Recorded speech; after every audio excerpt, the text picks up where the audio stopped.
বিভিন্ন জায়গার স্ট্রং রুমের সামনের ছবি আপনাদের সামনে রেখেছি। এবার আপনাদের দেখাবো ক্ষুদিরাম অনুশীলন কেন্দ্র, যেখানে প্রায় 2 মানুষ উঁচু গার্ডরেল দিয়ে কড়া নিরাপত্তার চাদরে মুড়ে ফেলা হয়েছে গোটা স্ট্রং রুম চত্বর। গত 3 দিন যে ছবি আমরা দেখেছিলাম, আজও কিন্তু সকাল থেকে সেই একই ছবি। আরো বিস্তারিত প্রতিবেদন তুলে ধরেছেন আমাদের প্রতিনিধি অনির্বাণ বিশ্বাস।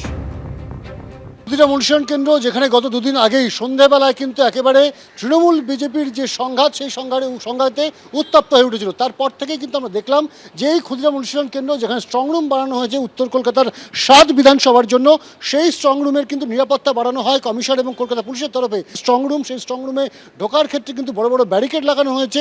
শুধু তাই নয়, সর্বক্ষণের জন্য 24 ঘন্টার জন্য কিন্তু একেবারে রাস্তা থেকে কেন্দ্রীয় বাহিনীর জওয়ান তারা কিন্তু উপস্থিত রয়েছেন।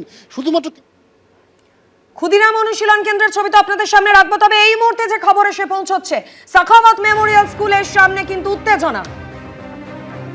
किसी भी पार्टी का पताका कैसे लगा सकते?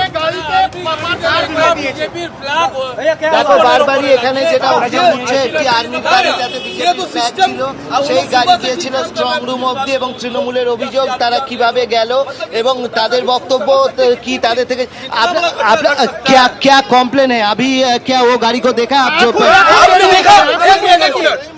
एक मिनट, हम लोगों ने देखा भी निकलते हुए। क्या आपने देखा उस गाड़ी को निकलते हुए?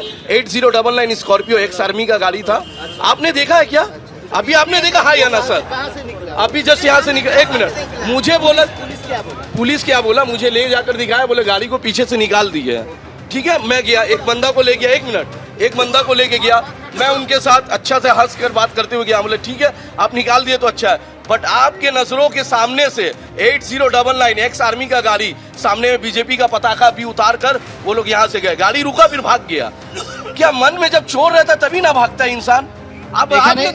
এখানে অভিযোগ হচ্ছে যে বিজেপির পতাকা লাগানো গাড়ি, এবং সেটা হচ্ছে আর্মিও লেখা রয়েছে, সেটা ভেতরে গিয়েছিল এবং তারা অভিযোগ করেছিলেন, তাদেরকে বলা হয়েছিল গাড়ি বেরিয়ে গেছে, কিন্তু সেই গাড়ি ভেতর থেকে বেরোয়নি। এবং এখন এই মুহূর্তে এখানে এইটা নিয়ে বিক্ষোভ হয়েছে। আমরা দেখতে পাচ্ছি যে তৃণমূলের যারা লোকজন তারা গেটে রয়েছেন, তারা পাহারা দিচ্ছেন এবং তারা অভিযোগ করছেন।